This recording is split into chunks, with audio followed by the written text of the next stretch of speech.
For 25 years, one number haunted American police work: 147 miles an hour. That was the top speed of the 1969 Dodge Polara, the fastest police car ever built, and for a quarter of a century, nothing wearing a badge came close to touching it. The muscle car era died. Emissions rules strangled the big engines. The pursuit car got slow and stayed slow, and the Polara's record just sat there, year after year, like a dare nobody could answer. And then, quietly, without a big engine and without any fanfare, a car finally came along that people said had done it. Beaten the Polara, a plain, bubble-shaped Chevrolet that looked more like a rental sedan than a pursuit machine. Undercover officers loved it. Enthusiasts still chase them down at auction today. And ask around, and you will hear the same claim over and over. This was the car that finally broke the 25-year record. Except that is not quite what happened. The truth is stranger and better than the legend. Because this car really did end the Polara's long reign as the king of police speed, but not in the way almost everyone remembers, and not with the number everyone repeats. This is the story of the Chevrolet Caprice 9C1, the sleeper cop car that ended one era and quietly began another. And to understand what it really did, you have to start with the hole that American police work had been stuck in for a decade. By the early 1990s, the American police car had spent nearly 15 years in the wilderness. The great crash of the 1970s, the emissions crackdown, the two fuel crises, the desperate downsizing had gutted the muscle out of the pursuit car. The lowest point had been the infamous dog cars of 1980, police sedans so choked they could barely crack 90 miles an hour. The whole category had been climbing slowly out of that hole ever since, but it was slow going. The typical patrol sedan of the late 80s was a soft, heavy, underpowered thing. Competent, reliable. But nobody's idea of fast. The two cars that ruled that era were the Ford Crown Victoria and the Chevrolet Caprice, and for years they fought a quiet, low-stakes war for police fleet contracts. Both were big, body-on-frame, rear-wheel drive sedans, exactly the traditional recipe. Both were sensible, and neither was going to frighten anybody at 100 miles an hour. This was the settled, sleepy state of the police car business. And then, in 1991, Chevrolet did something that split opinion right down the middle. They completely redesigned the Caprice. The new car was radical. Gone were the crisp, boxy lines that had defined American police cars and taxis for a generation. In their place was a smooth, rounded, aerodynamic body that people immediately started making fun of. They called it the whale, the beached whale, the bubble, the upside-down bathtub. With its skirted rear wheels and bulbous roofline, the 1991 Caprice was one of the most awkward-looking cars Detroit had ever built, and buyers were not shy about saying so. But under that strange skin, something important was happening, and it had nothing to do with looks, because that ungainly rounded shape was slippery. Underneath, this was still a traditional car, the same body-on-frame, rear-wheel drive, full-size recipe as before, riding on General Motors' long-running B-body platform. Only the skin had changed, but that new skin mattered. The old boxy Caprice pushed through the air like a brick. The new whale, whatever you thought of it, cut through it. And aerodynamics, it turns out, are exactly what matter most when you are trying to reach a very high top speed. The same rounded body that made people laugh in the parking lot was quietly building a car that could run harder at the top end than anything the police had fielded in years. Chevrolet had, almost by accident, built the right shape. What it did not yet have was the right engine. For the first 3 years, the whale-body Caprice made do with tame, sensible V8s, decent, durable, but not the stuff of legend. That changed in 1994, and it changed everything. For 1994, Chevrolet reached into its own parts bin and pulled out the crown jewel, the LT1. This was not some economy car motor. The LT1 was a member of the same engine family that powered the C4 Corvette and the Camaro Z28, a genuine, modern 5.7-liter small-block V8 with sequential fuel injection and reverse-flow cooling. Chevrolet took a version of that engine, retuned it for police and fleet duty with a tougher iron-headed build, and dropped it into the police package Caprice. The result, in the 9C1 police car, was 260 horsepower and 330 pound-feet of torque. Now, an honest note, because this channel cares about getting it right. The police LT1 was not simply the Corvette engine with the volume turned down. The blocks, the heads, the cams differ. But it came from the same bloodline, and it turned the whale from a joke into a weapon. 260 horsepower does not sound like a huge number today. But drop it into that slippery, aerodynamic body, and the effect was dramatic. The 9C1 was quick off the line for a full-size sedan, running to 60 in around 7 seconds. And, more importantly, it just kept pulling at the top end where that smooth shape paid off. Suddenly, the sleepy Caprice was the fastest thing in the police fleet by a comfortable margin, and it embarrassed the Ford Crown Victoria that had been its equal only a year before. But the engine was only half of what made the 9C1 special. The other half was the code itself. That code, 9C1, is the key to the whole car. It was General Motors' internal order code for the dedicated police package, and checking that one box transformed the Caprice from a comfortable family barge into a purpose-built tool. The 9C1 got heavy-duty everything. Stiffer springs, revalved shocks, thick front and rear stabilizer bars, firmer and faster steering, four-wheel disc brakes with anti-lock, a limited-slip rear axle, and engine and transmission oil coolers to survive hour after hour of hard idling and sudden high-speed running.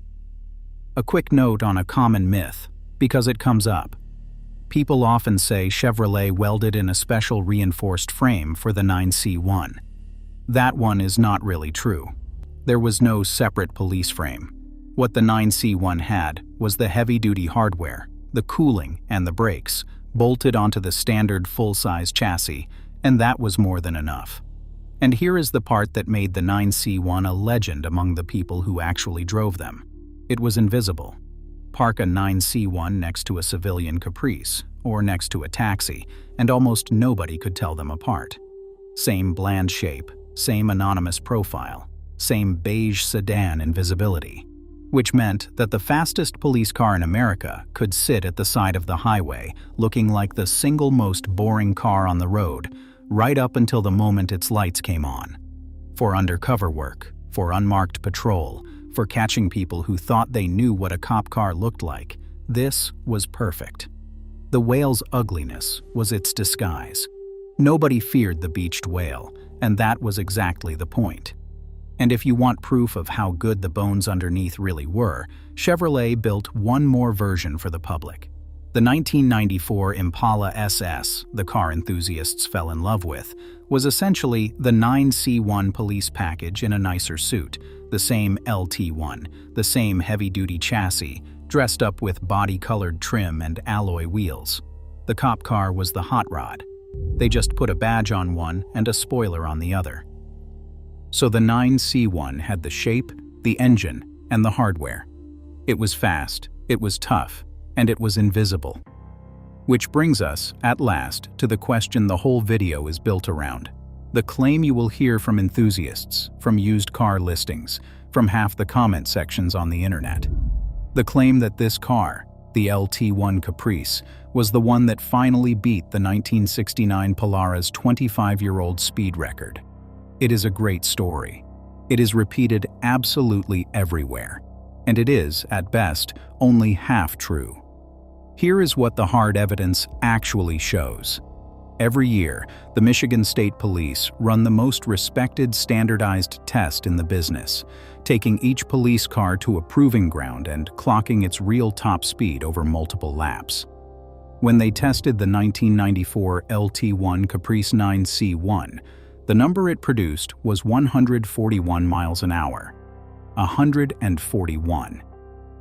That is genuinely fast, faster than any police sedan had run in decades, and it embarrassed everything else in the field that year. But it is not 147. It came up about 6 miles an hour short of the old Dodge. And here is a detail that explains a lot of the confusion. That 141 figure was often a governor setting, not the car straining against its own limit. Chevrolet let departments choose how fast their cars would run and tied that ceiling to the speed rating of the tires they ordered. So one agency's Caprice might be capped at 141, another's at 132, and a few, thanks to a fleet manager who ticked the wrong tire box, at just 120. That is why, to this day, you will hear wildly different top speeds quoted for the very same car. The Caprice's real ceiling depended on paperwork almost as much as horsepower. So, where did the record-beating claim come from? It appears to trace back to General Motors itself, to a period marketing claim that the LT1 Caprice had edged past the old Dodge by a few tenths of a mile an hour. It was a great line for selling police cars. It stuck, and it has been repeated as fact ever since. But the independent test data does not support it. When you look at the numbers that were measured rather than the numbers that were advertised, the 1969 Polara was still, in the mid-1990s, the fastest police sedan ever recorded. The Whale was the fastest cop car of its own time. Not quite the fastest of all time. Not yet. And that distinction matters, because the channel's whole reputation rests on getting this kind of thing right. It would be easy to run the popular version and move on. But the honest answer is more interesting. For a few years in the mid-90s, two cars sat at the top of the mountain together, separated by a couple of decades and about 6 miles an hour. The old Mopar Warhorse from 1969 and the ugly duckling Chevy from 1994.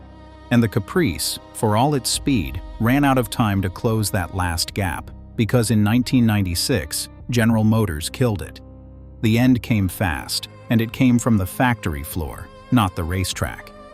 General Motors needed the Arlington, Texas plant that built the big rear-drive cars to build something more profitable, full-size trucks and SUVs, which were exploding in popularity and printing money.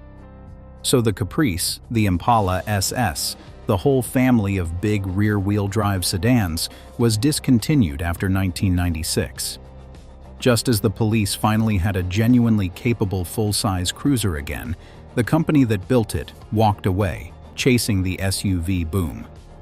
The last great American full-size police sedan of its generation was gone, and for the next decade the pursuit car would belong almost entirely to the Ford Crown Victoria.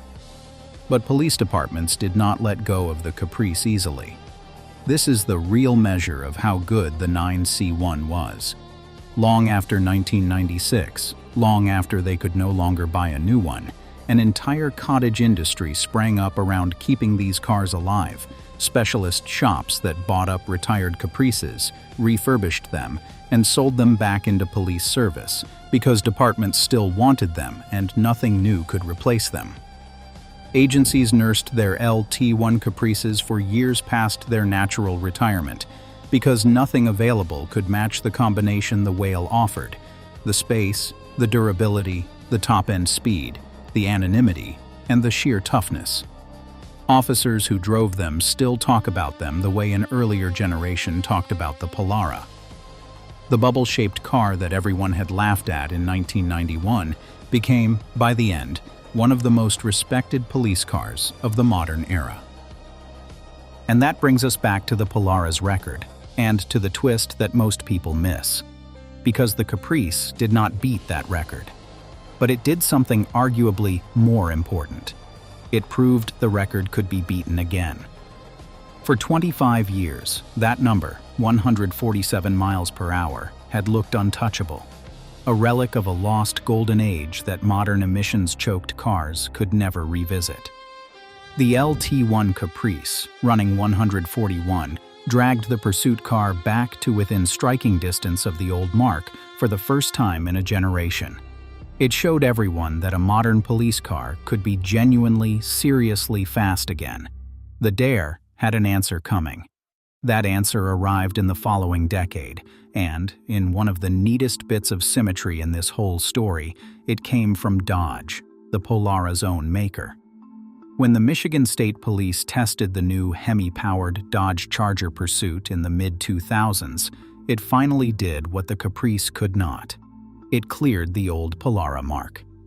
After roughly 37 years, the 1969 record fell, and it was a Dodge that broke a Dodge. And the number did not stop there. In the years that followed, the fastest police sedans climbed higher still, with a later Chevrolet Caprice police patrol vehicle, an Australian-built machine sold under the same proud old name, eventually clocking around 155 miles an hour in testing, comfortably past anything the 1969 car had ever done. Now, an honest flag, because the sources are not perfectly clean on this. You will find slightly different top-speed figures floating around for the Polara, from 147 up to nearly 150, depending on which test and which account you trust, and you will find people who argue about the exact year the record fell. That is the nature of records set on different tracks, in different decades, under different rules. But the shape of the story is not in dispute. The 1969 Polara ruled for a quarter of a century. The 1994 Caprice got close and reopened the question. And the modern Hemi cars finally closed it. The whale was the bridge between the two eras. So step back and look at what this strange, ugly, wonderful car actually was. The Chevrolet Caprice 9C1 is not remembered as the fastest police car ever built, and the popular claim that it beat the Polara does not survive a look at the stopwatch. But its real place in this history is more interesting than the myth. It was the car that ended the long dark age. It took the aerodynamic body everyone mocked, married it to a Corvette family engine, wrapped both in the toughest police hardware of its day, and hid the whole thing inside the most forgettable-looking sedan on the road. It gave American police their speed back, and it did it in disguise.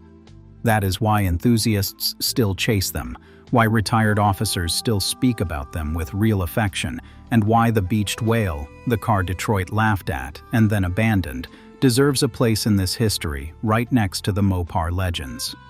It was the sleeper that woke the pursuit car up. So the next time you see a plain, rounded, ordinary-looking 90s sedan and think nothing of it, look twice.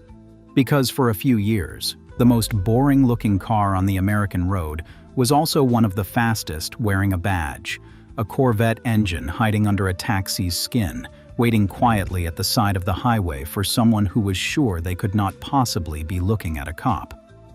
This has been Badges and Chrome, the channel that covers the police car's history almost forgot. If you enjoyed this one, subscribe, and I'll see you in the next one.